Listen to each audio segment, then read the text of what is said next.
আপনারা জানেন বাংলাদেশ আমার অহংকার এই স্লোগান নিয়ে র্যাব তার প্রতিষ্ঠা লগ্ন থেকেই সন্ত্রাস জঙ্গিবাদ নির্মূল এর পাশাপাশি গুরুত্বপূর্ণ যে সেন্সিটিভ মামলার আসামিদের আইনের আওতায় নিয়ে এসে জনগণের সুনাম অর্জন করতে সক্ষম হয়েছে। র্যাব 4 সন্ত্রাস জঙ্গিবাদ নির্মূলের পাশাপাশি বিভিন্ন নৃশংস অপরাধে জড়িত আসামিদের আওতায় নিয়ে আসার জন্য সদা সচেষ্ট। এরই ধারাবাহিকতা গত 10 জুলাই কাশিমপুর হাই সিকিউরিটি কারাগার থেকে মৃত্যুদণ্ডপ্রাপ্ত একজন পলাতক আসামিকে দারুসালাম থানা থেকে আমাদের র্যাব 4-এর একটি চৌকস দল গ্রেপ্তার করেছে। গ্রেপ্তারকৃত আসামি এবং মামলার এজাহার পর্যালোচনায় জানা যায়, গ্রেপ্তারকৃত আসামি মোহাম্মদ আবদুল্লাহ শিকদার গোপালগঞ্জের একটি হত্যা মামলায় মৃত্যুদণ্ডপ্রাপ্ত হয়ে গত 23 ডিসেম্বর 2023 থেকে কাশিমপুর কারাগারে বন্দী অবস্থায় ছিল। 5 আগস্টের পরে যে উদ্ভূত পরিস্থিতি সহিংসতার মধ্যে 6 আগস্ট সকালে সেখানকার যে কারাবন্দীরা দলবদ্ধ হয়ে সেখানে পলায়নের চেষ্টা করে এবং সহিংসতা শুরু করে। তারা সেখানে বিভিন্ন ধরনের সহিংসতা, অগ্নিসংযোগ, ভাঙচুর করে এবং সেখানকার যে কারারক্ষীদের তাদেরকে জিম্মি করার চেষ্টা করে।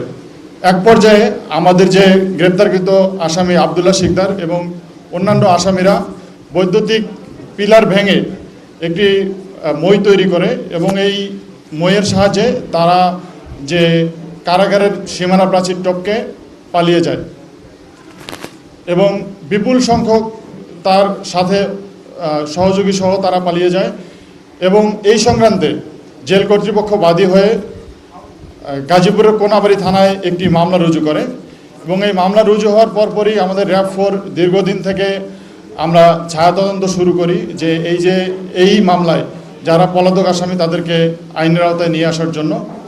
এবং এক পর্যায়ে আমরা নিশ্চিত হই যে এই গ্রেপ্তারকৃত আবদুল্লাহ আমাদের দারুসালাম থানাধীন এলাকায় আত্মগোপনে আছে এবং সেই প্রেক্ষিতে গতকাল 10 জুলাই আমরা অভিযান পরিচালনা করে তাকে গ্রেপ্তার করি এবং তাকে গ্রেপ্তারে জিজ্ঞাসাবাদে যেটা জানা যায় যে সে 2021 সালের 7 অক্টোবর গোপালগঞ্জের টুঙ্গিপাড়া থানায় তার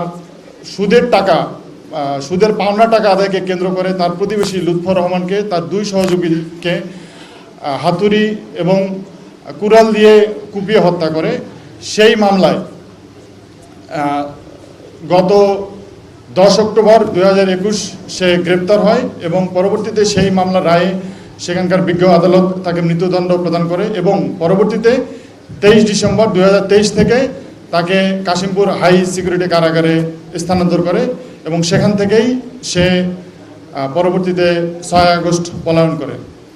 আমরা গ্রেপ্তারকৃত আসামিকে সংশ্লিষ্ট কোনাবাড়ি থানায় হস্তান্তর করেছি। মামলার যে আয়ও তিনি পরবর্তী আইনগত ব্যবস্থা গ্রহণ করবেন।